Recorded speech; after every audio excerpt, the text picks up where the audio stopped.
ये है सबसे पहला प्राथमिक गुरु कहा गया।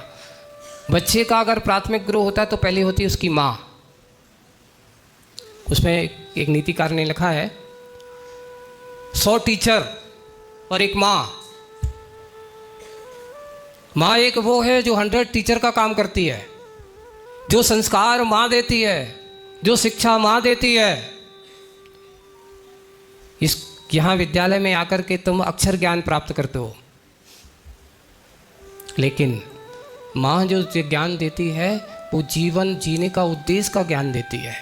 आपको ये बताओ, तुम्हारे लिए माँ ने कैसे खाना है, कैसे पीना है, कौन से कहाँ किस समय किस तरह ऐसा बोलना है, सब कुछ सिखाया, सब कुछ उसने पढ़ाया। हमारा सारा काम सबसे ज़्यादा अगर लालन पोषण करने का काम किया है तो कौन करती है? माँ। पिता क्या करते बताओ? तो एक बच्ची ने पूछा, महाराज हमारी माँ हमें बहुत लाड़ करती है। फिर पूछा, पापा तुम्हारे पिताजी क्या करते हैं? पिताजी का काम डांटने का है, माँ का काम लाड़ करने का है। अब तुम बताओ तुम्हें अच्छे कौन लगते? कौन लगे तुम्हें? अगर ऐसा कहा जाए तुम्हें कौन अच्छा लगेगा? माँ। पिताजी अच्छे क्यों नहीं लगेंगे?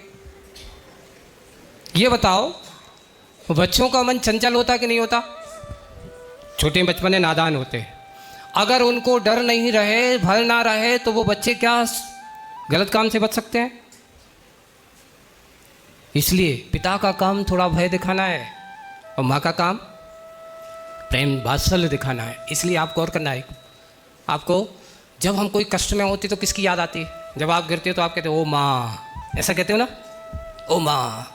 और जब कोई आपको भयानक चीज़ दिख जाती है तुम क्या कहते हो? अरे बाप रे। किसकी याद आती है? भय के समय कौन याद आता है? पिताजी। और दुख के समय कौन आता है? माँ। क्यों? ये दोनों आपके जीवन के भय से निवारने का, भय से संकट उबारने का काम अगर करता है, आपको साहस जुटाने का काम करता है, तो वो है तुम्हारे पिता। और आपके अंदर मृदुता और करुणा और दया का भाव जगाने का काम करती हैं, तो वो होती है हमारी माँ। महात्मा गांधी ने क्या कहा?